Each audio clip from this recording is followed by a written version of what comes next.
അസ്സാം വലൈക്കും വറഹമത്തുള്ള. വളരെ സുപ്രധാനമായ ഒരു വാർത്ത വായിച്ചുകൊണ്ട് തുടങ്ങാം. BBC ന്യൂസിൽ വന്ന ഒരു വാർത്തയാണ്. Australia has band social media for kids under 16. How will it work എന്നതാണ് വാർത്തയുടെ തലക്കെട്ട്. അതായത് 16 വയസ്സിന് താഴെയുള്ള കുട്ടികൾക്ക് സോഷ്യൽ മീഡിയ ഉപയോഗം അത് ബാൻ ചെയ്തിട്ടുണ്ട്, നിരോധിച്ചിട്ടുണ്ട്. ഓസ്ട്രേലിയയിലെ ഇപ്പൊ ഈ അടുത്ത് പ്രാബല്യത്തിൽ വന്നൊരു നിയമമാണ്. ഇത് എന്തുകൊണ്ടുണ്ടായി? അതേപോലെ തന്നെ സ്വാഭാവികമായിട്ടും ഒരു നിരോധനം വന്നാൽ അതിനെതിരെ ആക്ഷൻസ് ഉണ്ടാവും. അത് ഉപയോഗിച്ചു കഴിഞ്ഞാൽ ആക്ഷൻസ് ഉണ്ടാവും. ഇങ്ങനത്തെ ഒരു അവസ്ഥയിലേക്ക് ഓസ്ട്രേലിയ വരുന്നു. ചിലപ്പോൾ ഇനിയും മറ്റ് പാശ്ചാത്യ രാജ്യങ്ങളൊക്കെ അങ്ങനെ ഒരു നിലപാടിലേക്ക് വന്നേക്കാം. എന്താണ് ഇതിന്റെ പിന്നിലുള്ള പ്രധാനപ്പെട്ട കാരണം? ഇപ്പോൾ ബാൻ ചെയ്യാനുള്ള കാരണം എന്ന് വെച്ചാൽ ഇപ്പോൾ ഓസ്ട്രേലിയ അതിൻ്റെ ഒരു പിന്നെ ഒരു അപകടം എന്തായാലും മനസ്സിലാക്കിയിട്ടുണ്ടാവും. ഇപ്പോൾ റീസെൻ്റ്ലി വന്നൊരു വാർത്ത അതിനോട് ചേർത്ത് വായിക്കാവുന്നത്, ഇപ്പോൾ സ്കാൻഡിനേവിയൻ രാജ്യങ്ങളിൽ നടത്തിയ പഠനങ്ങളിൽ പുതിയ ജനറേഷൻ്റെ ആവറേജ് IQ ഡീക്ലൈനിലേക്ക് പോവുകയാണ്. അപ്പോൾ അതിൻ്റെ കാരണങ്ങൾ പറയുന്നത് റീഡിങ് കുറഞ്ഞു, പിന്നെ സോഷ്യൽ മീഡിയ യൂസേജ് കൂടി, സ്ക്രീൻ യൂസേജ് കൂടിയതൊക്കെയാണ്. അപ്പോൾ സ്വാഭാവികമായിട്ടും screen use, social media use കൂടുന്നത് കുട്ടികളുടെ ബിഹേവിയറിൽ കാര്യമായ മാറ്റങ്ങൾ, പ്രശ്നങ്ങൾ ഉണ്ടാക്കുന്നുണ്ട് എന്നുള്ളത് തന്നെയാണ് പറയുന്നത്. ഇപ്പോൾ നമുക്കറിയാം, ഇപ്പോൾ പഠനങ്ങളിൽ ഒക്കെ നോക്കുമ്പോൾ പ്രത്യേകിച്ച് ഈ റീൽസ്, ഷോർട്സ്, ഇപ്പോൾ ചെറിയ കുട്ടികൾ റീൽസ്, ഷോർട്സ് കാണുമ്പോൾ ഉണ്ടാകുന്ന അവരുടെ ഇമ്പൾസീവ്നെസ്സിൽ ഭയങ്കരമായ പ്രശ്നങ്ങൾ ഉണ്ടാകുന്നുണ്ട്. കാരണം ഒരു ചെറിയ സംഗതി, ഒരു സെക്കൻഡ്സുകളുള്ള സംഗതി അവരെ തൃപ്തിപ്പെടുത്തുമ്പോൾ അതിനേക്കാൾ ദൈർഘ്യമുള്ള ഒന്നിലും അവർക്ക് ഫോക്കസ് ചെയ്യാനോ കോൺസെൻട്രേറ്റ് ചെയ്യാനോ അറ്റൻഷൻ കൊടുക്കാനോ കഴിയാത്ത അവസ്ഥ. ഇത് ശരിക്കും മനസ്സിലാകണമെങ്കിൽ ഇന്ന് ഈ പ്രായത്തിലുള്ള കുട്ടികൾ, നമ്മൾ UP ഹൈസ്കൂൾ പ്രായത്തിലുള്ള കുട്ടികളെ പഠിപ്പിക്കുന്ന ടീച്ചേഴ്സിനോട് ചോദിച്ചാൽ കുറച്ചും കൂടി മനസ്സിലാവും. കാരണം കുട്ടികൾക്ക് ക്ലാസ് റൂമിലൊന്നും തീരെ അറ്റൻഷൻ കിട്ടുന്നില്ല. ഈ അറ്റൻഷൻ കിട്ടാത്തതിൻ്റെ ഒരു പ്രശ്നം എന്താ വെച്ചാൽ ഇത് തന്നെയാണ്, ഈ റീൽസ് കൂടുതലായിട്ട് കാണുന്നു എന്നുള്ളതാണ്. ഒരു നിരോധനം അതിന് എത്രത്തോളം ഫലപ്രദമാകും എന്നുള്ളത് ഇനിയിപ്പോൾ ഓസ്ട്രേലിയയിലെ വരും വർഷങ്ങളിൽ അതിൻ്റെ റിസൾട്ട് നോക്കിയിട്ട് നമുക്ക് പറയാൻ പറ്റുള്ളൂ. അപ്പോൾ അത് തീരെ നിരോധിച്ചാൽ അത് കുട്ടികൾ ഉപയോഗിക്കാതിരിക്കുമോ? കാരണം വീടിൻ്റെ അകത്ത് വന്നാൽ മൊബൈലിന് അഡിക്റ്റ് ആയത് സത്യത്തിൽ കുട്ടികൾ മാത്രമല്ല, ആ വീട്ടിനകത്ത് മുതിർന്നവരും ഒന്നല്ലെങ്കിൽ മറ്റു രൂപത്തിൽ മൊബൈലിന് അഡിക്റ്റാണ്.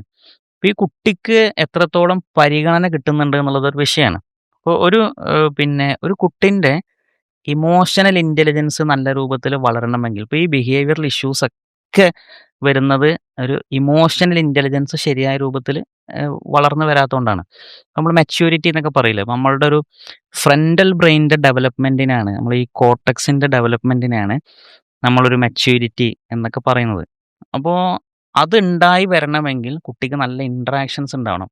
നമ്മൾ പഴയ കാലത്തൊരു വീടൊക്കെ ആണെങ്കിൽ എന്താ വെച്ചാൽ ഒരു വീട്ടിൽ തന്നെ കുറേ കുട്ടികളുണ്ടാവും, കസിൻസ് ഉണ്ടാവും, ഒക്കെ ജോയിൻറ്റ് ഫാമിലി ആയിട്ടൊക്കെ.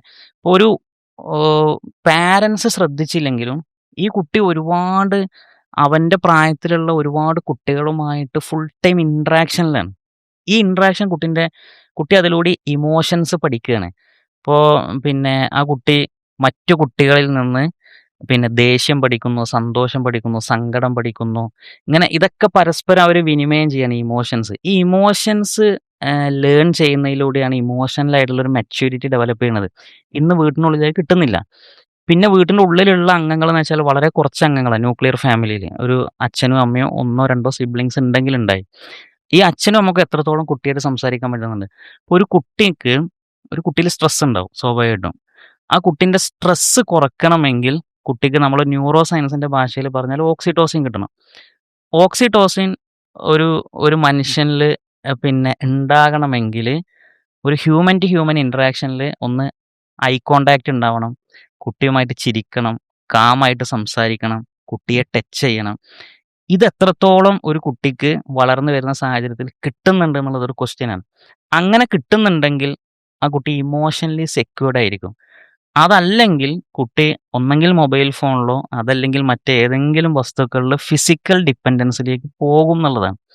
അപ്പോൾ കുട്ടികളിൽ ഇപ്പോൾ റീൽസിൽ നിന്ന് കുട്ടിയെ റീൽസ് ബാൻ ചെയ്തുകൊണ്ട് കുട്ടിയെ മാറ്റി നിർത്തുന്നു. പകരം എന്ത് എന്നൊരു ചോദ്യമുണ്ട്. അവിടെ ഒരു ഗ്യാപ്പാണ് അവിടെ വരുന്നത്. അവിടെ ഒരു ഗ്യാപ്പ്. അത് നമ്മൾ എങ്ങനെ ഫില്ല് ചെയ്യും?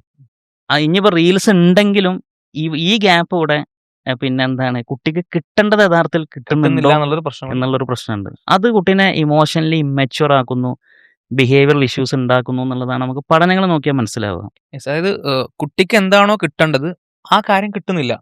അതിന് പകരം കുട്ടി ആശ്രയിക്കുന്ന വിഷയം അത് മൊബൈൽ ഫോണാണ് അല്ലെങ്കിൽ സോഷ്യൽ മീഡിയ ആണ്. നമ്മൾ ഐഡന്റിഫൈ ചെയ്തു, ഫൈൻ, ഐഡന്റിഫിക്കേഷൻ നടന്നു. അപ്പൊ അത് നമ്മൾ ഒഴിവാക്കുകയും ചെയ്തു, അല്ലെങ്കിൽ ഒഴിവാക്കാനുള്ള തീരുമാനം നമ്മൾ എടുത്തു കഴിഞ്ഞാൽ പോലും അവിടെ കിട്ടേണ്ട കാര്യം കിട്ടാതിരിക്കുന്ന ഒരു സാഹചര്യം ഇപ്പോഴും പരിഹരിക്കപ്പെട്ടിട്ടില്ല എന്ന് പറയുന്ന ഒരു മേജർ ഇഷ്യൂ അവിടെ ഉണ്ട് എന്നുള്ളതാണ്. ഇത് നമ്മൾ മനസ്സിലാക്കേണ്ടത് ഇതൊരു പുതിയ പ്രശ്നമാണ്. അപ്പോൾ ആക്ച്വലി പാരൻസും ഇവിടെ ന്യൂ ആണ്. പാരൻസും ഇത്തരം ഒരു സാഹചര്യം ആദ്യമായിട്ട് അനുഭവിക്കുന്ന ആളുകളാണ്. ഇവർക്ക് മുമ്പ് ഇത്തരം ഒരു മോഡൽ ഇല്ല. നമ്മൾ പലപ്പോഴും ഈ പാരന്റിങ്ങിൽ പറയാറുള്ള ഒരു കാര്യമാണ്, എന്താ പറയാ, ഇപ്പോൾ ഒരു ഗ്രാൻഡ് പാരൻസ് തങ്ങളുടെ മക്കളെ എങ്ങനെയാണ് പാരന്റ് ചെയ്യേണ്ടത് എന്നുള്ളത് പഠിപ്പിക്കുന്ന ഒരു സിസ്റ്റം ഉണ്ടല്ലോ, സ്ട്രക്ചർ ഉണ്ടല്ലോ. കുടുംബം എന്ന് പറഞ്ഞാൽ അതാണല്ലോ. ഗ്രാൻഡ് പാരൻസ് മക്കളെ പഠിപ്പിക്കുന്നു, മക്കൾ അതിന്റെ മക്കളെ പഠിപ്പിക്കുന്നു. ഈ പഠിപ്പിക്കലുകൾ കൂടിയാണ് കുടുംബത്തിൽ നിന്ന് കൈമാറി കിട്ടുന്നത്. പക്ഷേ നമ്മളൊരു ഈ ഒരു ജനറേഷൻ എന്ന് പറഞ്ഞാൽ ഇത് ഭയങ്കര ഫ്രഷ് ആണ്. ഇതിനു മുമ്പ് ലോകത്ത് മാറ്റങ്ങൾ സംഭവിച്ചിട്ടുണ്ട്. പക്ഷെ മാറ്റങ്ങളുടെ വേഗത കുറവായിരുന്നു, ആക്സിലറേഷൻ കുറവായിരുന്നു. ആ ആക്സിലറേഷൻ ഏറ്റവും കൂടുതൽ കൂടിയ സമയമാണ് 2010 ശേഷം അല്ലെങ്കിൽ 2000 ശേഷം എന്ന് വേണമെങ്കിൽ പറയാം. Exponential growth. Yes, exponential growth ആണ്. അത് ഇപ്പോഴും കൂടിക്കൊണ്ടിരിക്കുകയാണ്. ഇപ്പോൾ ഒരു 5 കൊല്ലം മുമ്പ് കോവിഡിന്റെ സമയത്ത് നമുക്ക് അതിനെ പറ്റി, ചാറ്റ് ബോട്ടുകളെ പറ്റി ചിന്തിക്കാൻ വയ്യ. ഇപ്പൊ ചാറ്റ് ബോട്ട് ഇല്ലാതെ നമുക്കൊന്നും ചെയ്യാൻ വയ്യ. അത്രത്തോളം മാറിക്കൊണ്ടിരിക്കുകയാണ്. ഇങ്ങനെ മാറുന്ന ഒരു ലോകത്ത് ഫസ്റ്റ് പാരന്റ്സ് ആയിരിക്കും ഇപ്പോഴത്തെ പാരന്റ്സ് പറഞ്ഞത്. അഥവാ അവർക്ക് മാതൃക പറഞ്ഞു കൊടുക്കാൻ വേറൊരു പാരന്റ്സ് അവിടെ അല്ല. ഞങ്ങൾ ഇങ്ങനെ ചെയ്തു, സോ നിങ്ങൾ ഇങ്ങനെ ചെയ്തോ. ഞങ്ങൾ ഇങ്ങനെ ചെയ്തപ്പോൾ വിജയിച്ചു, സോ നിങ്ങൾ ഇങ്ങനെ ചെയ്യാം. അല്ലെങ്കിൽ വെൽ എസ്റ്റാബ്ലിഷ്ഡ് സ്റ്റഡീസ്, അങ്ങനത്തെ ഒരു സാധനം ഇല്ലാത്ത ഫ്രഷ് പാരന്റ്സ് ആണ്. അപ്പൊ പാരന്റ്സും ആ ഒരു എന്താ പറയാ ഒരു പ്രയാസം അനുഭവിക്കുന്നവരായിരിക്കും. ദാറ്റ് മീൻസ് സ്പെഷ്യലി ഫോക്കസ് ചെയ്ത് നാച്ചുറലായി പാരന്റിങ് നടക്കുക, നോർമലി അങ്ങ് എന്താ പറയാ നടന്നു പോവുക എന്ന് പറയുന്ന ഒരു കാര്യം ഇവിടെ സംഭവിക്കില്ല എന്നുള്ള ബോധ്യത്തിൽ നിന്ന് വേണം അത് തുടങ്ങാൻ. ഇവിടെ സ്പെഷ്യൽ ഇന്റർവെൻഷൻ നിർബന്ധമാണ്. ഇന്റൻഷനലി ചെയ്യണം. യെസ്, ഇന്റൻഷനലി പ്ലാൻ ചെയ്ത് പഠിച്ച് എന്ത് ചെയ്യണം, ഇന്റർവെൻസ് എടുക്കണം. ബിക്കോസ് ഇത് പുതിയ സിറ്റുവേഷൻ ആണ്. ആ സിറ്റുവേഷൻ കുട്ടികൾ പ്രശ്നം ഉണ്ടാക്കുക വെച്ചാൽ കുട്ടികളിൽ ഇത് പ്രയാസം ഉണ്ടാക്കുന്നില്ല. ആ സിറ്റുവേഷൻ നേരെ ഡീൽ ചെയ്യാത്ത കാര്യം കുട്ടികളിൽ പ്രയാസം ഉണ്ടാക്കുന്നുള്ളതിനൊരു സംശയമല്ല. ഇപ്പൊ ഞാൻ ഇവിടെ ചെക്ക് ചെയ്തെന്ന് വെച്ചാൽ സ്റ്റീവ് ജോബ്സിന്റെ ഒരു സ്റ്റേറ്റ്മെന്റ് ആയിരുന്നു. സ്റ്റീവ് ജോബ്സ് എന്താ പറയാ, നമുക്ക് എല്ലാം അറിയുന്നത് പോലെ തന്നെ ലോകത്തെ ഏറ്റവും വലിയ ടെക് കമ്പനിയായിട്ട് ആപ്പിളിനെ വളർത്തിയ മനുഷ്യനാണ്. മീൻസ് എല്ലാ ഇൻഡസ്ട്രിയും, അത് ടാബിന്റെ ഇൻഡസ്ട്രി ആണെങ്കിലും ലാപ്പിന്റെ ഇൻഡസ്ട്രി ആണെങ്കിലും ഫോണിന്റെ ഇൻഡസ്ട്രി ആണെങ്കിലും ഒക്കെ ഓരോന്നും എന്താ പറയാ കൈയടക്കുന്ന ഓരോ കമ്പനികളായിരുന്നു. ഇതെല്ലായിടത്തിലും പോയിട്ട് ഒരു മൊണോപ്പൊളി, അത്രത്തോളം ടെക് ഇൻഡസ്ട്രിയിൽ വലിയ വളർച്ച ഉണ്ടായ മനുഷ്യനാണ് സ്റ്റീവ് ജോബ്സ്. സ്റ്റീവ് ജോബ്സിന്റെ ഐപാഡ് ഭയങ്കര സംഭവം നമുക്കറിയാം. സ്റ്റീവ് ജോബ്സിനോട് ഇന്റർവ്യൂ ചോദിക്കുന്നുണ്ട്, നിങ്ങൾ ഐപാഡ് കുട്ടി ഉപയോഗിച്ചിട്ടുണ്ടോ എന്ന് ചോദിക്കുന്നുണ്ട്. അപ്പോൾ ഇവർ കൊടുക്കുന്ന മറുപടി പറഞ്ഞാൽ ഇല്ല, ഞങ്ങളുടെ വീട്ടിൽ അങ്ങനെ കുട്ടികൾ ഇത്തരം ഡിവൈസുകൾ, ഗാഡ്ജറ്റുകൾ ഉപയോഗിക്കാറില്ല എന്നുള്ളതാണ്. ദാറ്റ് മീൻസ് അദ്ദേഹത്തിന് ആ മെച്യൂരിറ്റി ഉണ്ട്. ആർക്ക്? ഐപാഡ് ഉണ്ടാക്കി, ഐഫോൺ ഉണ്ടാക്കി, മാക്ബുക്ക് ഉണ്ടാക്കി നമ്മളെ മുന്നിലേക്ക് വിടുന്ന സ്റ്റീവ് ജോബ്സിന് അദ്ദേഹം ഇല്ല. പക്ഷെ അദ്ദേഹത്തിന് എന്തുണ്ട്? ആ മെച്യൂരിറ്റി ഉണ്ട്. ഏത് മെച്യൂരിറ്റി? ഇത് കുട്ടികൾക്കുള്ള സാധനമല്ല എന്നുള്ളത്. അല്ലെങ്കിൽ ഇത് കുട്ടികൾ ഡിപ്പെൻഡ് ചെയ്ത് കഴിഞ്ഞാൽ കുട്ടികൾക്ക് ആ പ്രയാസം ഉണ്ടാകും, അവരുടെ ലൈഫിൽ പ്രശ്നം ഉണ്ടാകും എന്നുള്ള മെച്യൂരിറ്റി ഉണ്ട്. ഇതോട് ബന്ധപ്പെട്ട് തന്നെ വളരെ പ്രധാനപ്പെട്ട ഒരു കാര്യം, ഇപ്പം ആപ്പിളിന്റെ സിഇഒ ടിം കുക്കാണ്. ടിം കുക്കിനോട് ഇതേമാതിരി ഒരു ഇന്റർവ്യൂർ ചോദിക്കുന്നുണ്ട്, നിങ്ങൾ ഇങ്ങനത്തെ ഡിവൈസസ് ഒക്കെ നിങ്ങളുടെ സ്ക്രീൻ ടൈം എങ്ങനെയാണ് ചോദിക്കുക. അപ്പം അദ്ദേഹം പറഞ്ഞത് അത് വളരെ കുറവാണ്. ഇപ്പോൾ നമ്മുടെ ആപ്പിളിന്റെ ബാക്കിയുള്ള ജീവനക്കാരിൽ നിന്ന് ലഭിക്കുന്ന റിപ്പോർട്ടുകൾ എന്ന് പറഞ്ഞാൽ ഭയങ്കര അലാർമിംഗ് ആണ്. ഒരിക്കലും ഇപ്പോൾ നമ്മൾ ഈ ഡിവൈസസ് ഒന്നും ഉണ്ടാക്കിയത് നമ്മളെ ഈ ഡിവൈസസ് ഉപയോഗിക്കാനല്ല, അല്ലെങ്കിൽ നമ്മുടെ സമയം അപഹരിക്കാൻ വേണ്ടിയിട്ടല്ല. നേരെ മറിച്ച് നമ്മുടെ കാര്യങ്ങൾ നടക്കാൻ വേണ്ടിയിട്ടാണ് ഈ ഡിവൈസസ് ഉണ്ടാക്കിയത്. പക്ഷെ നേരെ തിരിച്ചാണ് ഇപ്പോൾ സംഭവിച്ചുകൊണ്ടിരിക്കുന്നത്. ടിം കുക്ക് പറയുന്നത്, എനിക്ക് തോന്നുന്നു സ്റ്റീവ് ജോബ്സ് ആ ഒരു മെച്യൂരിറ്റി ഉള്ളതുകൊണ്ടാണ് ടിം കുക്കും അങ്ങനെ തന്നെ പറയുന്നത്. മാത്രമല്ല ഇപ്പം മെറ്റന്റെ ഫേസ്ബുക്കും വാട്സപ്പും ഇൻസ്റ്റാഗ്രാമും ഒക്കെ ഹോൾഡ് ചെയ്യുന്ന മെറ്റന്റെ സിഇഒ ആയിട്ടുള്ള സുക്കർബർഗിന്റെ ഒരു പ്രസ്ഥാനത്തിലും വീഡിയോ ചാറ്റൊക്കെ അലോ ചെയ്യും. അതിനപ്പുറത്തേക്കുള്ള സോഷ്യൽ മീഡിയ യൂസോ അല്ലെങ്കിൽ മൊബൈൽ ഫോൺ യൂസോ മക്കൾക്ക് കൊടുക്കില്ല എന്നാണ് സുക്കർബർഗും പറയുന്നത്. നമ്മൾ മനസ്സിലാക്കുന്നത് വെച്ചാൽ ഇതുണ്ടാക്കുന്ന ആളുകൾക്ക്, ഇത് നമുക്ക് പ്രൊവൈഡ് ചെയ്യുന്ന ആളുകൾക്ക് പോലും വളരെ വ്യക്തമാണ്, ക്രിസ്റ്റൽ ക്ലിയർ ആണ്, this is not for children. ഒരു ഇതും കൂടി ആഡ് ചെയ്തിട്ട്, ഗൂഗിളിന്റെ ഒരു പ്രൊഡക്ട് മാനേജർ ഉണ്ടായിരുന്നു, ട്രിസ്റ്റൻ ഹാരിസ്. ഗൂഗിളിൽ നിന്ന് റിസൈൻ ചെയ്ത് ഒരു വിസിൽ ബ്ലോവർ ആയിട്ട് അറിയപ്പെടുന്ന ആളാണ് ട്രിസ്റ്റൻ ഹാരിസ്. ഒരു മെയിൽ അയക്കുന്നുണ്ട് സിഇഒക്ക് അടക്കം. പിന്നെ ഗൂഗിളിന്റെ പല പ്രൊഡക്ട്സും കുട്ടികളുടെ ഡെവലപ്മെന്റിന് നെഗറ്റീവായിട്ട് ബാധിക്കുന്നുണ്ട്. പക്ഷെ അതിലൊരു ആക്ഷനും വരാതെയാണ് ഗൂഗിളിൽ നിന്ന് റിസൈൻ ചെയ്യുന്നത്, ഒരു വിസിൽ ബ്ലോവർ ആയിട്ട്. പിന്നെ അദ്ദേഹം ടെക്നോളജി ഫോർ ഹ്യൂമൻ പിന്നെ ഇത് പറഞ്ഞിട്ട് വേറൊരു സാധനം ഉണ്ടാക്കുന്നുണ്ട്, ഒരു പുതിയൊരു. അവരാണ് സോഷ്യൽ ദിലേമ എന്നുള്ള ഡോക്യുമെന്ററി ചെയ്യുന്നത് ഓക്കെ, നെറ്റ്ഫ്ലിക്സ് നെറ്റ്ഫ്ലിക്സിൽ. ഡോക്യുമെന്ററി. ഓക്കെ ഓക്കെ, അത് ഭയങ്കര വിപ്ലവമായിരുന്നു സോഷ്യൽ അതെ മീഡിയ. അതെ. എങ്ങനെയാണ് മനുഷ്യന്മാരെ ഉം. ഇത്തരത്തിൽ, അത് ശരിക്കും എങ്ങനെയാണ് സോഷ്യൽ മീഡിയ അല്ലെങ്കിൽ ഈ ഇന്റർനെറ്റിന്റെ ഈ വേൾഡ് നമ്മളെ എങ്ങനെയാണ് യൂസ് ചെയ്യുന്നത് കുക്ക് ചെയ്യണത് വളരെ എന്നതിൽ വ്യക്തമായിട്ട് കറക്റ്റ് പറയുന്നുണ്ട്. വളരെ വ്യക്തമായിട്ട് അവതരിപ്പിക്കുന്ന ഡോക്യുമെന്ററിയാണ്. നമ്മൾ പറഞ്ഞു വരുന്ന വെച്ചാൽ ഇത് മുതിർന്ന ആളുകൾ ഉണ്ടാക്കുന്ന പ്രശ്നങ്ങളെ പറ്റി നമ്മൾ ഒരുപാട് പറയാൻ ഉണ്ട്. ബ്രെയിൻ റോട്ട് പോലെ ഇഷ്ടം പോലെ പറയാനുണ്ട്. അഡിക്ഷൻ, സമയം, പ്രൊഡക്ടിവിറ്റി, ഐക്യു, ഒരുപാട് കാര്യങ്ങൾ പറയാനുണ്ട്. അത് അത്രത്തോളം മുതിർന്ന മനുഷ്യരിൽ ഇത് എഫക്റ്റ് ചെയ്യുമെങ്കിൽ കുട്ടികളുടെ എഫക്റ്റ് എത്രത്തോളം ഡെപ്തിൽ പോകുന്നുള്ള കാര്യം ഒന്ന് ആലോചിക്കണം. രണ്ട് പറഞ്ഞാൽ ഇത് അവിടെ നിൽക്കുന്നില്ല. ഇപ്പോൾ കുട്ടികളുടെ ഒരു വേൾഡ് വ്യൂ ഉണ്ടായി വരുന്നത്, ആ വേൾഡ് വ്യൂ ഉണ്ടായി വരുന്നൊരു പ്രായം ഉണ്ടല്ലോ. ആ പ്രായം എന്ന് പറഞ്ഞാൽ ഒരു ലോകത്തെ പറ്റി ഒരു കാഴ്ചപ്പാട് ഉണ്ടാക്കുന്ന, എങ്ങനെ ലോകത്ത് ജീവിക്കണം, എന്താണ് ശരി തെറ്റുകൾ, ഇത് ഉണ്ടാക്കുന്ന ഒരു പ്രായം എന്ന് പറഞ്ഞാൽ ആക്ച്വലി ഒരു 12-13 വയസ്സിനൊക്കെ താഴെയാണ്.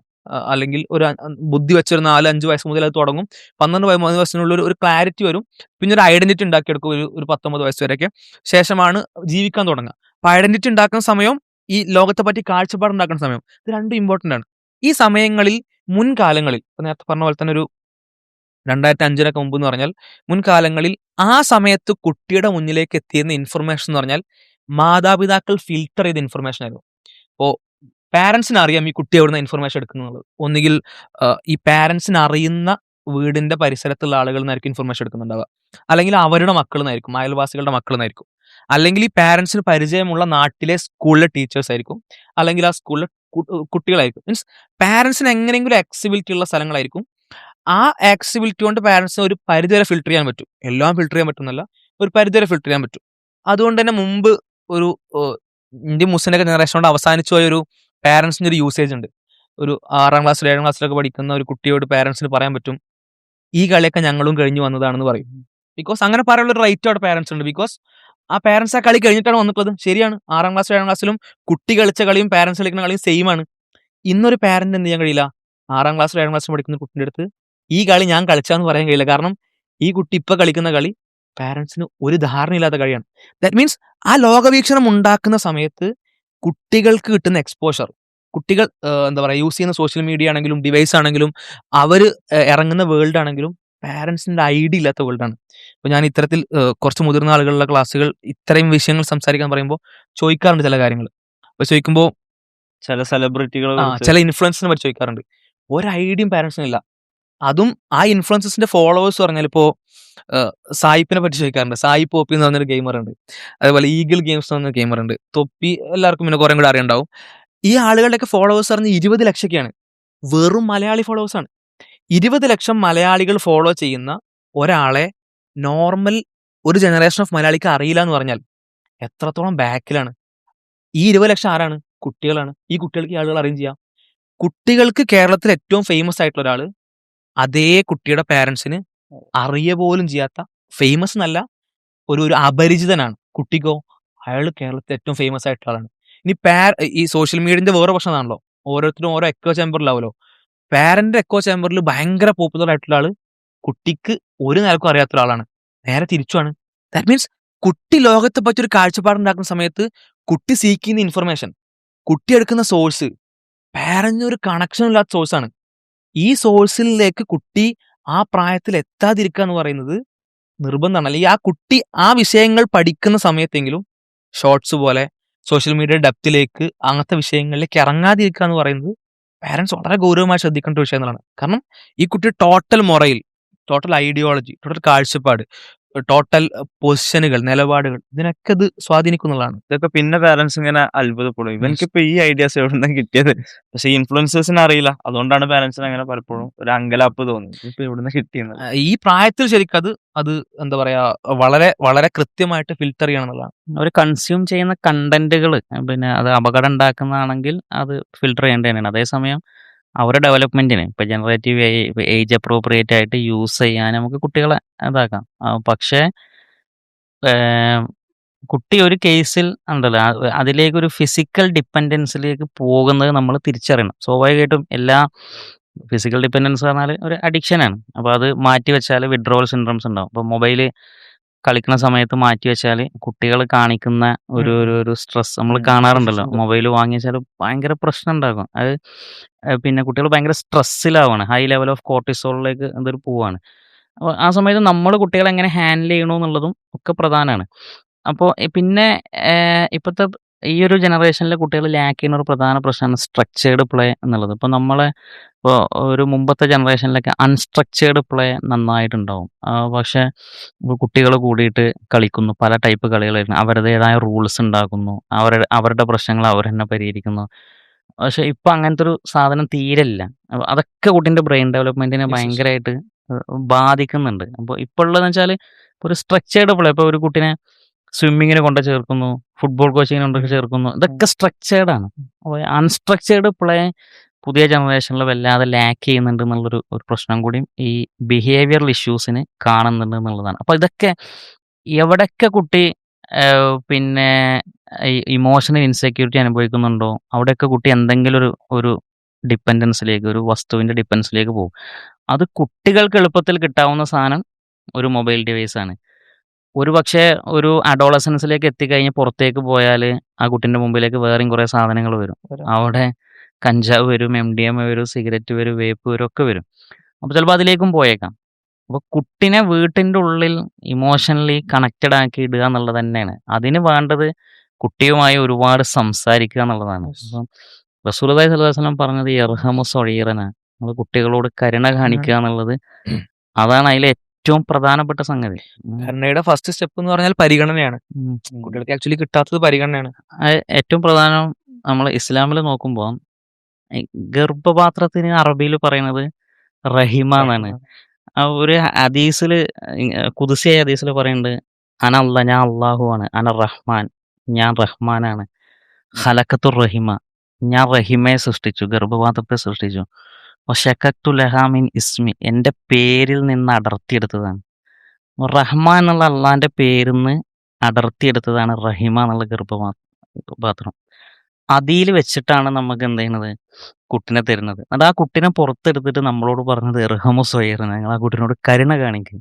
എന്നിട്ട് ആ കുട്ടിയോട് പറയണത് എന്താണെന്ന് വെച്ചാൽ, നീ പ്രാർത്ഥിക്കണം, റബ്ബി ഇർഹംഹുമാ കമാ റബ്ബയനി സ്വൈറ, എന്നോട് എങ്ങനെയാണോ കരുണ കാണിച്ചത് അങ്ങനെ അവർക്ക്. ഈ കരുണ എന്നുള്ളത് അത് സ്നേഹമാണ്. ആ സ്നേഹം ഏറ്റവും ഇമ്പോർട്ടൻ്റ് ആണ്. പാരൻറ്റിങ്ങിൻ്റെ വളരെ പ്രധാനപ്പെട്ട ഒരു സാധനമാണ്. അത് ആ കാരുണ്യം കൊടുത്ത് നമ്മൾ കുട്ടീനെ വളർത്തുമ്പോൾ പാരൻറ്റിങ്ങിൽ ഉണ്ടാവേണ്ട ഏറ്റവും പ്രധാനപ്പെട്ട ടൂൾ എന്നുള്ളത് സബറാണ്, ക്ഷമ. ഒരു മനുഷ്യൻ്റെ ക്ഷമ ഏറ്റവും കൂടുതൽ പരീക്ഷിക്കപ്പെടുക കുട്ടികൾ വളർത്തുമ്പോഴായിരിക്കും. അത് പിന്നെ ക്ഷമിക്കുന്നവർക്ക് പിന്നെ ഒരു ഹിസാബ്, അതായത് കണക്കില്ലാതെ കൊടുക്കുന്ന ഒരു സൽക്കർമ്മം ഖുർആനിൽ പറഞ്ഞത് ക്ഷമയാണ്. ആ ക്ഷമ ഏറ്റവും കൂടുതൽ വേണ്ട സ്ഥലമാണ് കുട്ടികളെ വളർത്തുമ്പോൾ. അപ്പോൾ പലപ്പോഴും പാരന്റിങ് പരാജയപ്പെടുന്നത് ക്ഷമ പരാജയപ്പെടുമ്പോഴാണ്. ക്ഷമ വളരെ ഇമ്പോർട്ടൻ്റ് ആയ ഒരു സാധനമാണ്. ഈ റഹ്മത്തിനെ കുറിച്ച് നബി സ്വല്ലല്ലാഹു അലൈഹി വസല്ലമ സ്വന്തം മക്കളോടും മറ്റുള്ള ചെറിയ കുട്ടികളോടും എങ്ങനെ കാരുണ്യം കാണിച്ചിരുന്നത്, അത് അവരെ എങ്ങനെ എഫക്ട് ചെയ്തിരുന്നുള്ള ഹദീസുകളാണ്. എനിക്ക് തോന്നുന്നത് അനസ് റളിയല്ലാഹു അൻഹു ആണെന്ന് ഓർമ്മ. മുമ്പ് ഏതോ വീഡിയോസിൽ നമ്മൾ പറഞ്ഞിട്ടുണ്ട്. അതായത് അനസ് റളിയല്ലാഹു അൻഹുവിനെ നബി സ്വല്ലല്ലാഹു അലൈഹി വസല്ലം ഒരു കാര്യം ചെയ്യാൻ ഏൽപ്പിക്കുമ്പോൾ അനസ് റളിയല്ലാഹു അൻഹു അന്ന് കുട്ടിയാണ്. നബി സ്വല്ലല്ലാഹു അലൈഹി വസല്ലം പറയാം, വല്ലാഹി അള്ളാഹുവാണ് സത്യം, ഞാൻ ചെയ്യൂല. എന്നിട്ട് അനസ് പക്ഷെ മനസ്സിലാണെങ്കിൽ എന്റെ മനസ്സിൽ ചെയ്യണം എന്നാണ് ആഗ്രഹം എന്ന് അനസ് പറയും. എന്നിട്ട് അനസ് നേരെ പോകും ആ കാര്യം ചെയ്യാൻ. പക്ഷെ പോകുന്ന വഴിക്ക് അങ്ങാടിയിൽ കുറച്ച് കുട്ടികൾ കളിക്കുന്ന കാണും. ആ കളി ഇങ്ങനെ നോക്കിക്കും, പെട്ടെന്ന് ബാക്കിൽ നിന്ന് തോളിൽ ആരോ കൈവെക്കും. അത് തിരിഞ്ഞു നോക്കുമ്പോൾ മുഹമ്മദ് നബി സ്വല്ലല്ലാഹു അലൈഹി വസല്ലം പുഞ്ചിരിച്ചോണ്ടാണ്. അപ്പൊ ഞാൻ ഏൽപ്പിച്ച പണി നീ ചെയ്തില്ലേ എന്ന് ചോദിക്കുമ്പോൾ ഇല്ല, ഞാൻ അതിന് പോകാണ് എന്ന് പറയുന്ന അവിടെ റസൂൽ സ്വല്ലല്ലാഹു അലൈഹി വസല്ലം ദേഷ്യപ്പെടല്ല, പുഞ്ചിരിച്ചുകൊണ്ടാണ്. അത് നല്ല രൂപത്തിൽ യാ ബുനൈ എന്ന് പറഞ്ഞിട്ടാണ്, യാ ഉനൈസ് എന്നാണ് പറയണേ, പൊന്നനസേ, എന്റെ പൊന്നനസേ നീ പോയില്ലേ എന്ന് ചോദിക്കുന്നത്. ഒരു കുട്ടിനെ എന്താ പറയാ ചുംബിക്കുന്ന സമയത്ത് മറ്റൊരു സ്വഹാബ് വന്നിട്ട് പറയുന്നല്ലോ, നബി ഇങ്ങനെ ചുംബിക്കുക, ഞാൻ നിന്റെ കുട്ടിനെ ചുംബിക്കുക ചെയ്യാതെ പറയുമ്പോ പ്രവാചകൻ തിരിച്ചു പറഞ്ഞെടുക്കുന്നത് മല്ലാ യുർഹം, അതായത് അള്ളാഹു ഒരുവന് കാരുണ്യം ഞാൻ എന്ത് ചെയ്യാൻ. അതാണ് ആ കാരുണ്യാണ് കുട്ടികളോട്. അതിൽ ആ കാരുണ്യം എന്ന് പറയുമ്പോ അത് എന്താ പറയാ, വെറുതെ കുറെ ചിരിക്കുക അല്ലെങ്കിൽ കുറെ കുട്ടിയെ താലോലിക്കുക, അത് അതിന്റെ ഭാഗം തന്നെയാണ്. അത് അതിൽ ലിമിറ്റഡ് അല്ല. അപ്പോൾ പറഞ്ഞ ക്ഷമയോടെ ചെയ്യേണ്ട കുറെ കാര്യങ്ങളുണ്ടാവും. എസ്പെഷ്യലി ഇപ്പോൾ ഓരോ കാലഘട്ടത്തിലും ഓരോരുത്തർക്കും ഓരോ പരീക്ഷ ഉണ്ടാവും, അതിന് പ്രത്യേക പ്രതിഫലം ഉണ്ടാവുമല്ലോ. ഈ കാലഘട്ടത്തിലെ പരീക്ഷ എന്ന് പറയുന്നത് ഇത് ഫസ്റ്റ് ജനറേഷൻ ഓഫ് പാരന്റ്സ് ആണ്. ഏത് ഈ ഡിജിറ്റൽ ഗാഡ്ജറ്റ്സ് അവൈലബിൾ ആയിട്ടുള്ള കുട്ടികളുടെ മുന്നിൽ കുട്ടികൾ ഇത് ഭയങ്കരമായിരിക്കും, അവർക്ക് വണ്ടർ അടിക്കും. കാരണം കുറെ കളേഴ്സ്, കുറെ സൗണ്ട്, കുറെ എന്താ പറയാ ആനിമേഷൻ, ഇത് കുട്ടികളെ അട്രാക്ട് ചെയ്യുന്ന സാധനമാണ്. അത് അവരുടെ മുന്നിലേക്ക് വരുന്ന സമയത്ത് സ്വാഭാവികമായിട്ടും കുട്ടികൾ ഭയങ്കര അട്രാക്റ്റഡ് ആയിരിക്കും.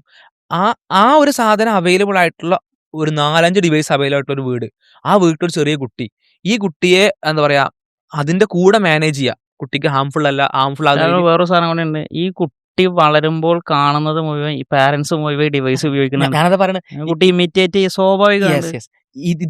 ഇതാണ് ക്ഷമ വേണ്ടത്. കാരണം ഈ പാരന്റ്സ് ഇപ്പോ ഫസ്റ്റ് സ്റ്റെപ്പ് എന്ന് പറഞ്ഞാൽ കുട്ടി ഇത് ചെയ്യാൻ, അല്ലെങ്കിൽ കുട്ടി ഇതിന് ഭയങ്കരമായിട്ട് വാശി പിടിക്കാതിരിക്കാനുള്ള ഫസ്റ്റ് സ്റ്റെപ്പ് എന്ന് പറഞ്ഞാൽ പാരന്റ്സിന്റെ അടുത്ത് കുട്ടി ഇത് എപ്പോഴും കാണാതിരിക്കുക എന്നുള്ളതാണ്. കാരണം ഒന്ന് കുട്ടിയുടെ ധാർമ്മിക ബോധത്തിൽ ഒരു പ്രശ്നം വരുതേ.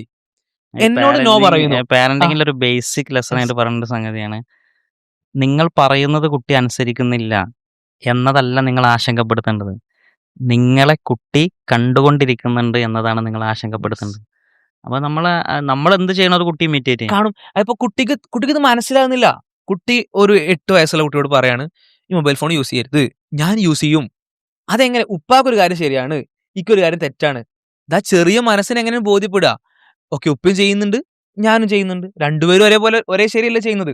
ഇപ്പൊ ഒരു ബീഡി വലിച്ചുകൊണ്ടിരിക്കുന്ന ഒരു ഉപ്പ, അല്ലെങ്കിൽ കഞ്ചാവ് വലിച്ചുകൊണ്ടിരിക്കുന്ന ഒരു ഉപ്പ മോനോട് ബീഡി വലിക്കരുതെന്ന് പറഞ്ഞാൽ അത് അയാൾക്ക് മനസ്സിലാവൂല. അതേപോലെ എന്താ പറയാ ഒരു കുട്ടിയോട് ഫുൾ ടൈം മൊബൈൽ ഫോണിൽ എന്താ പറയാ യൂസ് ചെയ്തുകൊണ്ടിരിക്കുന്ന ഒരു ഫാമിലിന്റെ ഉള്ളിലെ ഒരു അറ്റ്മോസ്ഫിയറിൽ കുട്ടി മാത്രം മൊബൈൽ ഫോൺ ഉപയോഗിക്കരുതെന്ന് പറഞ്ഞാൽ കുട്ടിക്ക് അത് കഴിയൂല. അവിടെ എന്ത് ചെയ്യണം? കുട്ടിക്കാനുള്ള സിറ്റുവേഷൻ ആയി കൊടുക്കണം. എങ്ങനെ? ആ സമയത്ത് പാരന്റ്സ് മൊബൈൽ സാക്രിഫൈസ് ചെയ്യണം. ആ സാക്രിഫൈസിങ് ആണ് നേരത്തെ പറഞ്ഞ സൊബർ, ക്ഷമ എന്ന് പറയുന്നത്. Yes. അതിലൂടെ അത് സാധ്യമാവുള്ളൂ എന്നുള്ളതാണ്. ഏറ്റവും ബെറ്റർ മോഡൽ കുട്ടിക്ക് കാണിച്ചു കൊടുക്കുക, ആ മോഡലിനെ കുട്ടി ഇമിറ്റേറ്റ് ചെയ്യുന്നത് വരെ ക്ഷമിക്കുക എന്നുള്ളതാണ്. അതായത് നമ്മളെ മക്കളെ വളർത്തുന്നത് നമ്മളാണോ അതോ പിന്നെ ഇൻസ്റ്റാഗ്രാം ആണോ എന്നൊരു ക്വസ്റ്റ്യൻ ഉണ്ട്. അതാണ് നമ്മൾ അഡ്രസ്സ് ചെയ്യേണ്ടത്. ഇൻസ്റ്റാഗ്രാമിലെ ഇൻഫ്ലുവൻസേഴ്സ് ആണോ നമ്മളെ മക്കളെ വളർത്തുന്നത്, അതോ നമ്മളാണോ നമ്മളെ മക്കളെ വളർത്തുന്നത്? അപ്പോൾ നമ്മളെ മക്കൾ എന്ത് കൺസ്യൂം ചെയ്യണോ എന്നുള്ളത് നമുക്കൊരു അവയർനെസ് ഉണ്ടായിരിക്കണം. അത് എവിടെയൊക്കെ കൺട്രോൾ ചെയ്യണോ അവിടെ കൺട്രോൾ ചെയ്യേണ്ടി വരും. ഇപ്പോൾ സക്കാത്തിൻ്റെ ഈത്തപ്പഴം പിന്നെ മസ്ജിദ് നബവിയിൽ കൂട്ടിയിട്ടപ്പോൾ റസൂലിൻ്റെ പേരക്കുട്ടി ഹസൻ റളിയല്ലാഹു അൻഹു പിന്നെ ഇത് പോയിട്ട് എടുത്ത് കഴിക്കുകയാണ്. അപ്പോൾ നമ്മൾ വിചാരിക്കും ചെറിയ കുട്ടി ഈത്തപ്പഴം കഴിച്ചെന്ന്. റസൂൽ ഓടി വന്നിട്ട് അടയാണ്ടി പിടിച്ചിട്ട് ഒരു കുട്ടി ഈത്തപ്പഴം തിന്നീന്. കാരണം എന്ന് വെച്ചാൽ അഹ്ലുബൈത്താണ്, സക്കാത്തിന്റെ മുതൽ ഹറാമാണ്, ഹറാം ഒരു കുട്ടി തിന്നാൻ പാടില്ല. അപ്പോൾ കുട്ടികൾ ഉപയോഗിക്കാൻ പാടില്ലാത്തത് നമ്മൾ ചിലപ്പോൾ ബലം പ്രയോഗിച്ച് തന്നെ എന്ത് ചെയ്യേണ്ടി വരും? തടയേണ്ടി വരും. അത് നമ്മളൊരു മോണിറ്ററിങ്ങിലും അവയർനെസ്സിലും അത് ഉണ്ടാവണം. അത് തടയേണ്ടടുത്ത് നമ്മൾ എന്ത് ചെയ്യണം? തടയും വേണം. അപ്പൊ ആ ഒരു ബോധം. പിന്നെ വേറെന്ന് വെച്ചാല് ഈ മാതാപിതാക്കൾ തിരക്കുള്ള മനുഷ്യരാണ്. അതും ഈ കാലത്തിന്റെ ഒരു പ്രത്യേകതയാണ്, സ്വാഭാവികതയാണ്. തിരക്ക് പൂർണ്ണമായിട്ട് ഒഴിവാക്കുക എന്നുള്ള സ്വാഭാവികം നടന്നോളുന്നില്ല. പക്ഷെ തിരക്കിനെ ടാക്കിൾ ചെയ്യാൻ വേണ്ടിയിട്ട്, തിരക്കിന്റെ ഇടയിൽ കൂടെ കുട്ടിയെ നോക്കലും കൂടി ടാക്കിൾ ചെയ്യാൻ വേണ്ടിയിട്ട് എന്താ പറയാ ഒരു എളുപ്പ വഴി എന്ന അർത്ഥത്തിൽ പലപ്പോഴും മൊബൈൽ ഫോണോ മറ്റൊക്കെ യൂസ് ചെയ്യുന്നത് ഭയങ്കര പ്രശ്നം. അപ്പോൾ കുട്ടി പെട്ടെന്ന് ഭക്ഷണം കഴിക്കണം. കുട്ടിയുടെ നേച്ചർ എന്ന് പറഞ്ഞാൽ കുട്ടി ചെറിയ കുട്ടികൾ എന്ന് പറഞ്ഞാൽ എന്താ പറയാ 3 നേരം നമ്മൾ ഭക്ഷണം കഴിക്കുന്ന കുട്ടികളായിരിക്കില്ല. 5, 6, 7 ഒക്കെ നേരം കുറച്ചായിട്ട് കഴിക്കുന്ന കുട്ടികളായിരിക്കും. ആ കുറച്ച് കഴിച്ച പിന്നെ അവർ നോ എന്ന് പറയും, പിന്നെ ഒരു തുപ്പിക്കളി, അവരുടെ പ്രകൃതമാണ്. അങ്ങനെയാണ് ശരിക്കും അത് കൊടുക്കേണ്ടത് സയന്റിഫിക്കലി നമുക്ക് മനസ്സിലാക്കാൻ പറ്റുക. അപ്പോൾ പക്ഷെ നമ്മളൊരു സൗകര്യത്തിനനുസരിച്ച് കുട്ടിയെ കിട്ടാത്തത് കൊണ്ട് കുട്ടി ഇരുന്ന് ഭക്ഷണം കഴിക്കണമെങ്കിൽ, കുട്ടി ആ ഭക്ഷണം കഴിക്കുന്ന കാര്യം അറിയുക പോലും ചെയ്യാതെ കുട്ടി വളരെ യാന്ത്രികമായിട്ട് കഴിക്കണമെങ്കിൽ കുട്ടിയുടെ മുന്നിൽ എന്ത് ചെയ്യണം? കുട്ടിക്ക് ഭയങ്കര അട്രാക്ഷൻ ഉള്ള കളർഫുൾ ആയിട്ടുള്ള ഒരുപാട് സൗണ്ടുള്ള അനിമേഷൻ ഉള്ള ആ സ്ക്രീനോട് വെക്കണം. അപ്പൊ കുട്ടിക്ക് വിശപ്പില്ലാതെ എന്താ പറയാ കുട്ടിക്ക് അത് ആവശ്യമില്ലാതെ പോലും എന്ത് ചെയ്യും? കുട്ടിയെ തന്നെ കഴിച്ചോളും. അപ്പൊ ഈ കഴിക്കുക എന്ന് പറയുന്ന പ്രക്രിയ നടക്കണം. എന്തിനു വേണ്ടിയിട്ട്? എന്റെ തിരക്കൊഴിവാകാൻ വേണ്ടിയിട്ട്, അല്ല എനിക്ക് പെട്ടെന്ന് പരിപാടി കഴിയാൻ വേണ്ടിയിട്ട്, എനിക്ക് പെട്ടെന്ന് ഈ വിഷയം തീർക്കാൻ വേണ്ടിയിട്ട്. ആ തീർക്കലിന് വേണ്ടിയിട്ട് എന്താ പറയാ കുട്ടിക്ക് മുമ്പിൽ ഇത്തരം സോഷ്യൽ മീഡിയകളും ഫോണും ഗാഡ്ജറ്റ്സും വെച്ച് കൊടുക്കുന്ന പാരന്റ്സ് ഉണ്ട്. അവിടെ ആ ഒരു ചെറിയ സമയത്തെ ഒരു കാര്യം നേടാൻ വേണ്ടിയിട്ട് ചെയ്യുന്നത് ആക്ച്വലി വലിയ നഷ്ടത്തിലേക്കുള്ള ഇൻവെസ്റ്റ്മെന്റ് ആണെന്നുള്ള കാര്യം കൂടി നമ്മൾ ഓർക്കേണ്ടതുണ്ട്. കാരണം അവിടെ നമ്മൾ ഏറ്റവും കൂടുതൽ പ്രയോറിറ്റി കൊടുക്കേണ്ടത് ആ കുട്ടിയുടെ ഹാബിറ്റ്സ് ആണ്. കുട്ടി ഒരു ഹാബിറ്റ് എന്താ പറയാ വളർത്തിക്കൊണ്ടിരിക്കുക. നഷ്ടം സംഭവിച്ചു നമ്മൾ തിരിച്ചറിയുന്നത് ഒരു 16-17 വയസ്സാകുമ്പോഴായിരിക്കും. പിന്നെ നമുക്ക് അതിനെ ഇറിവേഴ്സിബിൾ ആണ്. അതായത് ആ സമയത്ത് കുട്ടി ലേണിംഗ് എന്ന് പറയും. ഇപ്പോൾ ക്ലാസിക്കൽ കണ്ടീഷനിങ് എന്നൊക്കെ പറയുമ്പോൾ നമ്മൾ കണ്ടീഷൻ ചെയ്യാണ്, ഒരു സാധനത്തെ വേറെ സാധനമായിട്ട് കണ്ടീഷൻ ചെയ്യാണ്, കണക്ട് ചെയ്യാണ്. ആ കുട്ടി പിന്നെ കുറച്ചൊരു 3 ദിവസങ്ങൾ ഭക്ഷണം കൊടുത്തു കഴിഞ്ഞാൽ 4-ാമത്തെ ദിവസം ആ കുട്ടിക്ക് ഫോണില്ലാതെ ഭക്ഷണം കഴിക്കാൻ പറ്റൂല. കാരണം ആ കുട്ടിനെ എങ്ങനെ കുറ്റം പറയാ? കുട്ടിക്ക് ഇത് ഇൻഫർമേഷൻ അല്ല, കുട്ടിക്ക് വലിയ ബ്രെയിൻ ഇല്ല, കുട്ടിക്ക് വലിയ കാര്യങ്ങൾ മനസ്സിലാക്കാനുള്ള കപ്പാസിറ്റി ഇല്ല. കുട്ടി ലേൺ ചെയ്തതേ കുട്ടി പിന്നെ റിപ്രൊഡ്യൂസ് ചെയ്യുള്ളൂ. അപ്പൊ ആ കുട്ടിയല്ല അവിടെ പ്രശ്നം. പിന്നെ കുട്ടി കരയാണ്, കുട്ടി വാശിയാണ്. അതല്ലല്ലോ അവിടെ പ്രശ്നം. അവിടെ തുടങ്ങിയ നമ്മളാണ് പ്രശ്നം. ഇനി തുടങ്ങിയിട്ടുണ്ടെങ്കിൽ അർത്ഥം അവസാനിപ്പിക്കാനേ പറ്റില്ല എന്നുള്ളതല്ല. അവിടെ നേരത്തെ പറഞ്ഞ സബർ വേണം, ക്ഷമ വേണം. പതുക്കെ പതുക്കെ പതുക്കെ അത് അവസാനിപ്പിക്കാൻ പറ്റും. അവിടെ സിംപിളി മനസ്സിലാക്കേണ്ടത് വെച്ചാൽ താൽക്കാലിക സമയങ്ങളിലെ ലാഭങ്ങൾക്ക് വേണ്ടിയിട്ട് വലിയ മേജർ നഷ്ടങ്ങൾ ഉണ്ടാക്കാതിരിക്കാൻ പ്രത്യേകം ശ്രദ്ധിക്കുക എന്നുള്ളതാണ്. അതേപോലെ തന്നെ അവരെന്താണ് കൺസ്യൂം ചെയ്യുന്നതെന്ന് കാണാൻ ഇപ്പൊ ചില ആളുകളൊക്കെ പറയാറുണ്ട്. ഇപ്പോൾ ഒരു സിറ്റിംഗ് റൂമിൽ എല്ലാവരും കാണാൻ കഴിയുന്ന സ്ഥലങ്ങളിൽ അത് ഉപയോഗിക്കാൻ അനുവദിക്കുക. ഇപ്പോൾ ചിലപ്പം മൊബൈൽ ഫോൺ കൊടുക്കാതെ, മൊബൈൽ ഫോൺ Big ആകുമ്പോൾ screen അവർക്ക് കൊടുക്കുക. എവിടെയെങ്കിലും പോയി പ്രൈവസിയിൽ പലതും നോക്കാൻ പറ്റും. പക്ഷെ അതിന് പകരം എല്ലാവരും ഇരിക്കുന്നു. ഇപ്പോൾ ഒരു സിറ്റിംഗ് റൂം ആകാം, സിറ്റിംഗ് റൂമിൽ ഒരു കമ്പ്യൂട്ടർ കൊടുക്കാം. അപ്പോൾ അവരെന്താ കാണുന്നത്, എന്താ കൺസ്യൂം ചെയ്യുന്നത് നമുക്ക് കൃത്യമായിട്ട് മോണിറ്റർ ചെയ്യാൻ പറ്റും. അങ്ങനത്തെ സിസ്റ്റങ്ങളൊക്കെ ഇങ്ങനെ പറയാറുണ്ട്. പിന്നെ ഇത് കൊടുക്കാം, DIY do it toys, yourself. Do it your self toys നമുക്ക് ഏജ് അപ്രോപ്രിയേറ്റിൽ Yes, yes, yes. ആമസോണിൽ വാങ്ങിക്കാൻ കിട്ടും. അത് ഒരുപാട് toys ഇഷ്ടം പോലെ ഭയങ്കര സാധനം. ഡെവലപ്മെന്റ് ഹെൽപ്പ് അപ്പൊ അത് ഓരോന്നോരോന്ന് കൊടുക്കാം. അതിമ അതായത് കുറെ construction വർക്ക് അങ്ങനത്തെ ചെയ്ത് ഇങ്ങനെ ഇരുന്നോളൂ. അത് ബേസിക്കലി പറഞ്ഞാൽ കുട്ടികൾക്ക് പിന്നെ മറ്റൊന്ന് വേറൊരു കാര്യം കൂടെ പറയാം. ഒരു 7ാം ക്ലാസ് 8ാം ക്ലാസ് ഒക്കെ പഠിക്കുന്ന ഇപ്പോൾ ഞാൻ ഇതേപോലെ പാരന്റിനെ മീറ്റ് ചെയ്ത സമയത്ത് ആ പാരന്റിനോട് ഭയങ്കര പരാതി വരാണ്. ഈ വിഷയം സംസാരിച്ച സമയത്ത് പരാതി വരാം. ആ പരാതി പറഞ്ഞു വെച്ചാൽ എന്താ പറയാ, ആ പാരന്റ് പറഞ്ഞുകൊണ്ടിരിക്കുന്നത് കുട്ടി ഫോണിന് വേണ്ടി വാശി പിടിക്കുന്നു, കുട്ടി ഇതുവരെ ഒന്നും ഉണ്ടായിരുന്നില്ല, ഇത്രയും കാലം ഉണ്ടായിരുന്നില്ല, ഞാൻ ഫോൺ കൊടുക്കാതെ വളർത്തിയതാണ്, പക്ഷെ അത് നല്ല പാരന്റിംഗ് ആണ്, അപ്പോൾ ഫോൺ എടുത്താൽ വളർത്തിയതാണ്, ഇപ്പൊ കുട്ടിക്ക് എങ്ങനെയെങ്കിലും ഒക്കെ ഫോൺ കുറച്ചേരെങ്കിലും വേണമെന്ന് പറയാം. ഞാൻ കുറെ സംസാരിച്ച് ഞാൻ അവസാനം ചോദിച്ചു എത്രാം ക്ലാസ് വിട്ട് പഠിക്കണമെന്ന് ചോദിച്ചു. 9ാം ക്ലാസ്സിലാന്ന് പറഞ്ഞു. ഞാൻ പറഞ്ഞു 9ാം ക്ലാസ്സിലെ കുട്ടിക്ക് തീരെ ഫോൺ റെസ്ട്രിക്ട് ചെയ്ത് ഒരു നിലക്കും ഫോൺ കൊടുക്കാതെ ആ കുട്ടിനെ വിടുന്നത് ആ കുട്ടിനോട് ചെയ്യുന്നൊരു ക്രൂരത കൂടിയാണ്. കാരണം ആ ഒരു സമയം 9ാം ക്ലാസ് എന്ന് പറയുമ്പോൾ 14-15 വയസ്സായി. ആ ഒരു സമയം എന്ന് പറയുമ്പോൾ കംപ്ലീറ്റ്ലി ഫോൺ സ്വന്തം വാങ്ങിക്കൊടുക്കണം എന്നല്ല പറയുന്നത്. പക്ഷെ ആ സമയത്ത് ആ കുട്ടിയുടെ പിയർ ഗ്രൂപ്പിന് മുഴുവൻ ഫോണുണ്ട്. ഒരു ഇൻഫീരിയോറിറ്റി കൂടി ആ കുട്ടിയിൽ ഉണ്ടാക്കും. കാരണം ആ കുട്ടിക്ക് പിയർ ഗ്രൂപ്പിന്റെ മുന്നിൽ പോയിട്ട് സംസാരിക്കുന്ന ഒരു ടോപ്പിക് ഉണ്ടാവില്ല. ഈ കുട്ടിയുടെ ഫ്രണ്ട്സ് മൊത്തം സംസാരിക്കുന്ന സോഷ്യൽ മീഡിയ ഇൻഫ്ലുവൻസസ് പറ്റിയിട്ടായിരിക്കും. സോഷ്യൽ മീഡിയയിൽ കണ്ട കാര്യങ്ങളായിരിക്കും, റീലുകളായിരിക്കും, അതായിരിക്കും ഇതായിരിക്കും. ഈ കുട്ടി എന്ത് ചെയ്യാണ്, ആ പിയർ ഗ്രൂപ്പിൽ നിന്ന് ഡിറ്റാച്ച്ഡ് ആവാണ്. 100 ഫ്രണ്ട്സിൽ 99 ആൾക്കാർ വേറെ യൂണിവേഴ്സ്, ഞാൻ മാത്രം വേറെ യൂണിവേഴ്സ് പറയുമ്പോൾ ആ കുട്ടിക്ക് ആ സിറ്റുവേഷൻ അഡാപ്റ്റ് ചെയ്യാൻ പ്രയാസം ഉണ്ടാവും.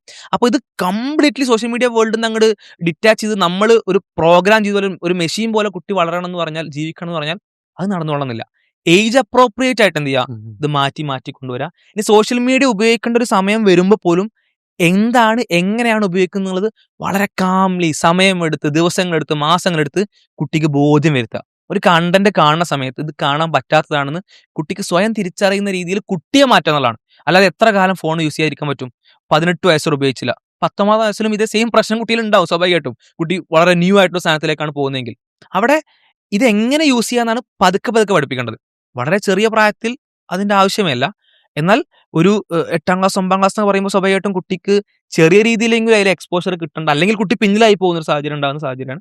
അപ്പോൾ ബ്ലൈൻഡ്ലി ആയിരിക്കരുത്, ഈ ഒരു കൺട്രോളിംഗ് എന്നുള്ള കാര്യം കൂടി എക്സ്ട്രാ ആയിട്ട് സൂചിപ്പിക്കുക. അതായത് അവരുടെ സാഹചര്യങ്ങളും അവരുടെ ബുദ്ധിവികാസവും മെച്ചൂരിറ്റി ഇതൊക്കെ നമ്മൾ പരിഗണിച്ചുകൊണ്ടുള്ള ഒരു ബാലൻസ് ചെയ്തുകൊണ്ട് ഇങ്ങനെ കൊണ്ടുപോകാൻ നമുക്ക് സാധിക്കണം എന്നുള്ളതാണ്.